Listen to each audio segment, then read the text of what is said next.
Do you want to know which of these duel sets is the best? Stay tuned because that's what we're getting into today. We have 2019, the duel on Starkiller Base, 2020, the duel on Mustafar, and 2021, the duel on Mandalore. And we're gonna get into which is the best for your value if you're supposed to get these like all at retail price, and like which one is the best, which one's the worst, and just my personal thoughts on each one of these. This is Robish Productions. Make sure you leave a like and subscribe, and let's get into the video. Alright, so looking at the figures today, first up we have Rey and Kylo Ren from the 2019 duel on Starkiller Base. Now these figures are pretty generic. It's just Kylo Ren and Rey, but like with most of these duel sets, you're gonna get like a generic set of figures that we tend to get very often. Except for this one, we don't get these figures too often, but still, pretty generic figures for a lot of these sets. Now, looking over here, we do have an exclusive Kylo Ren. I believe it's exclusive. I'm almost like 100% sure that this Kylo Ren is exclusive. You look at him, he does have this like scar and like face print over here, and then on the back side, he does have his regular Kylo Ren face, but I believe this face print right here is like the one thing that's exclusive about him. I'm not 100% sure though, but that figure is pretty good for that. And then we get another Rey. Like this is like the 10th Rey we've got in the Lego set that's like plain and generic. So not a big fan of that, and it's the same face print as always. So these figures are alright, I guess. I mean, at least we get one new figure. Then moving over here, we have Anakin Skywalker and Obi-Wan Kenobi from the duel on Mustafar set. This Anakin would be so much better if it didn't come in the 2019 Anakin's Interceptor, because that print right there is no longer exclusive, along with the Obi-Wan Kenobi print, no longer exclusive figures, which is really, really unfortunate. It would have been nice if we would have had some exclusive figures, but just because they had the prints in the General Grievous Starfighter and Anakin Interceptor, it's really quite unfortunate. Now the face prints on the other hand are amazing. This Anakin looks great with his angry expression, and then I don't know if we've gotten this print anywhere else before. I don't think we have. I consider this a new figure because he does have the prints and he does have the face. Like, it's not the exact face in the Interceptor because he has that like golden thing on him. But then again, looking at Kenobi, I think this is the exact same thing. Like, there's nothing different about this Kenobi. We get the exact same one in the General Grievous Starfighter. So, again, one new figure is looking like for each set with very minor, like, small details to make them exclusive, which is really quite unfortunate for these duel sets. Like, you think they put more detail into it? Well, I mean, I guess not. They're duel sets. They're meant for, like, younger kids. But, I mean, to be 100% honest, I don't feel that way at all because I think they're just really cool display models. But regardless, I think that's what Lego is intending them for, as for kids. So that's really their whole reasoning behind like the figures not being that exclusive and having arm printing and stuff like that, which I don't expect them to do. It's totally fine to do arm printing, but I'm just saying like it'd be nice to do some variation in, you know what I mean? Then looking over here at the final two figures of the day, we have from 2021 the duel on Mandalore with Ahsoka Tano, which is a reuse. It would be nice if we got a different face print because we got her in the AAC, which is up there. We got two of them up there. So yeah, and it would have been nice if we did get a new face print for that, but sadly we did not. And then we have Darth Maul, which is a new figure, and I think this figure is absolutely amazing. So I think the figures, I mean, I could just be simply for Clone Wars, but like this Darth Maul is really good. So I'm going to give the figure selection to the duel on Mandalore because it's Darth Maul. Like, I'm sorry, I cannot not just give it to that. Like, it has coolness factor and just everything's new on it. It has new legs, new body.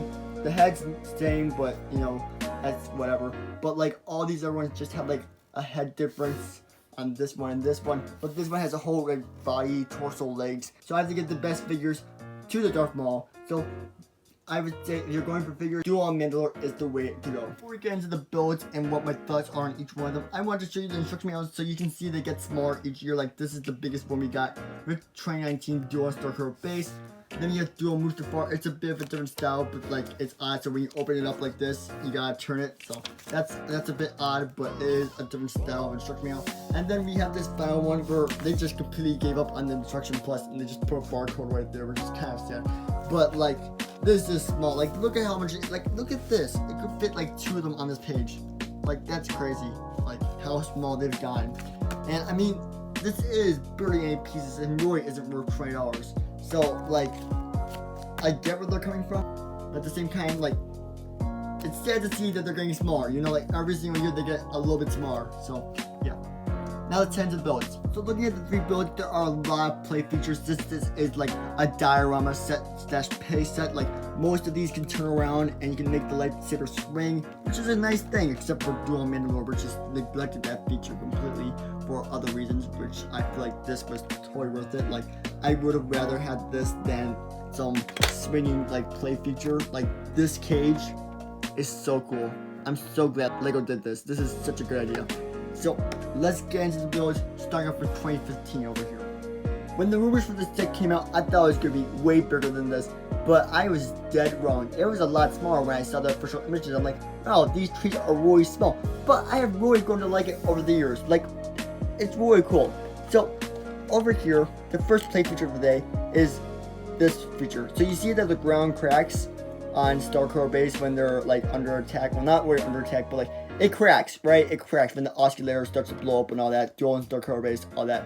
The first play feature of the day is this one right here. So you see this feature right here when it, like when Starkiller starts to blow up. Well, it's actually really cool because you can actually open this up and you can see the red pellets sticking through. It's very cool. It's very cool to see, and I'm glad they included that feature in the set. Great way to incorporate this feature that they tend to do on a lot of these sets. So that was very cool.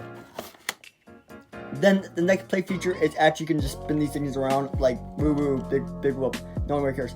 But you can actually knock down like 2 trees. So if you're spinning this around, Kylo Ren misses and goes, ugh, and then knocks down the tree. There's nothing underneath this tree, but still something kind of fun you can do if you're just playing around. And then you can also knock over this tree as well. Ooh, to reveal what? A stud shooter. Yeah, I'm not too happy they included a stud shooter in the set, but it's whatever. It's a stud shooter. It's discreetly hidden. It's all good. It's all good. But overall, I love this build. It's very good. We got the nice rock piece in the back to build that little mountain terrain. I just wish the trees were a bit taller, and I wish there was a few more studs wider. But for 20 bucks, I think this is okay. Alright, moving on to 2020 over here. The 2020 model of Duel Mustafar does pack a punch with play features. There's no stud shooter or any guns in here, thank goodness. I don't know why they did that with the first one, but there is no guns. So the first play feature of the day is that these can actually break up like the other one. So you can have it together like this, see? And then you can also break it apart like so. Pretty simple, you know, it's play features. And then you can move these back and forth, which is really cool. I love that feature because like it really represents the Duel on Mustafar. And I love this droid they made for Anakin Skywalker. Oh my goodness, like that is perfect. Like, oh, it's not perfect, it could be a bit better, but like it's so good. Like this is the exact droid that he does step on in the movie, and it's really cool. And then I love how they were able to capture Obi-Wan Kenobi on this platform, which is really cool. So those were 2 things I did like about this model that they did. Another thing on this model which I really kind of find annoying is this thing right here. This thing is supposed to be way bigger. I know they couldn't really capture that in a 20-hour set, but I was really underwhelmed. Like it goes up and down. It's like an axe, honestly. Like it's so like, what's the point? Like, are you gonna have it facing upwards like this, like, and then you're gonna have it come down? Like, I mean, big whoop. Like you're gonna have your fingers fall off it onto a tiny base, which doesn't make a lot of sense. I just don't like that feature a lot, but it's a cool background aesthetic for, I guess, fans of the movie. The play feature on this set over here is this little fire thing. You can actually push on the back of this like so, and launch a little disc. Here, let me try that again, but better. Ooh, you see they go flying out pretty well, just to represent the lava on Mustafar. But then again, like it's not really like you don't need that, you know. It's alright set though. It's okay for $20. Not my favorite set of this. I think it's probably gonna be the least favorite of all of these 3 models, but like it's pretty good, I guess. But like it could be better. I feel like definitely could be better, because look at this piece right here. It's a piece of blue just sticking out, and that just drives me nuts slightly. Like I know they're trying to make this for kids so that it's easier for them to build it, but like couldn't it be black or gray, dark bluish gray? It would look so much better. Anyways, let's move on to 2021. Alright, and we have 2021. Now this does have a lot of play features, but I'm not sure how to feel about this set, so let's just get into the play features. So basically, for this set, since Darth Maul does break out of the window because like he falls through it. I don't remember exactly what happened. I watched this episode 1,000 times, I'm surprised I don't. But he breaks through the window like so. Rah, you know, with his lightsabers. It's big whoop. But like, it's not accurate because his lightsaber his lightsaber left like hole in the wall. I do remember this. That was like this long, and it was like he cut down everything here. So it's a little inaccurate, but then again, I can see Legos having problems with that because of the size of the set. Now, this size of the set for $20, it's really small. 147 pieces if you're a price per piece person, but like, it doesn't feel like $20. Like, it feels like 10 or 15. It really feels like you're getting gypped here.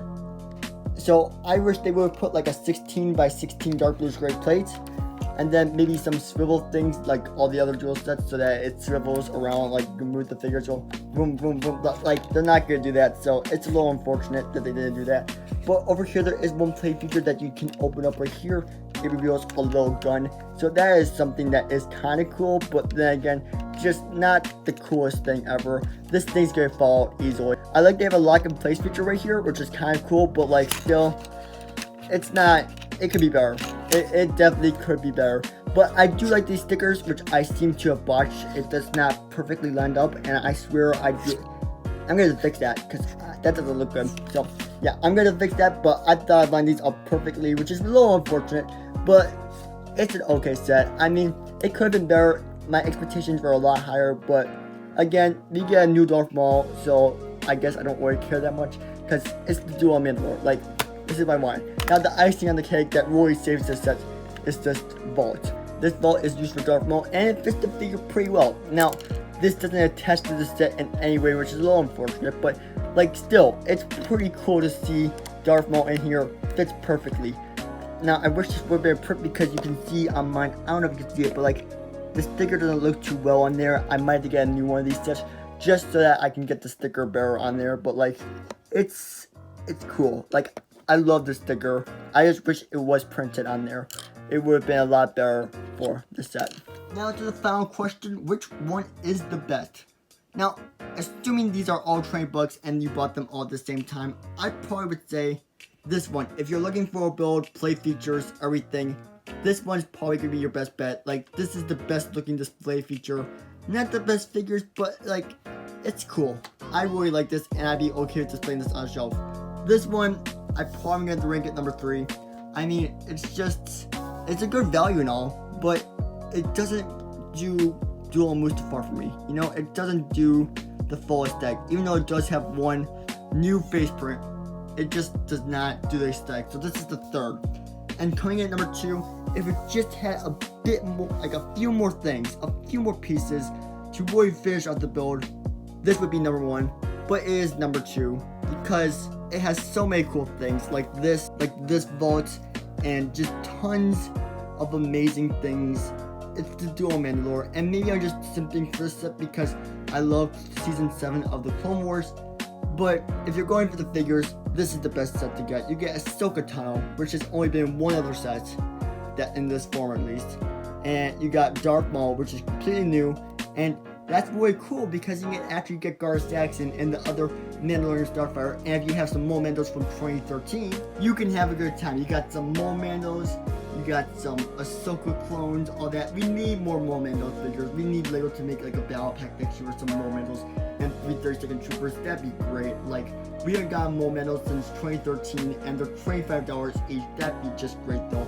And if you get Gar Saxon, that would just be fire, like to have all this stuff combined. I had to get the Mandalorian Starfire eventually though, because I'm currently trying to save for a Venture series that we're going to be starting on the channel very soon. But like, I can't really get Gar Saxon. Like, guys, the possibilities are endless with Lego, and it'd be so cool. Now, this is the base plate I was talking about to make this set actually better. It'd be way cool on there, but I may go into another video on how to make this set better. Alright, that's gonna wrap up for our video today. This is number 1, this is number 2, and this is number 3. If you did enjoy, please make sure to leave a like and subscribe down below, and tell me your thoughts down below on what is your favorite one and what is your least favorite. I'll see you all in the next one. Peace out, and bye.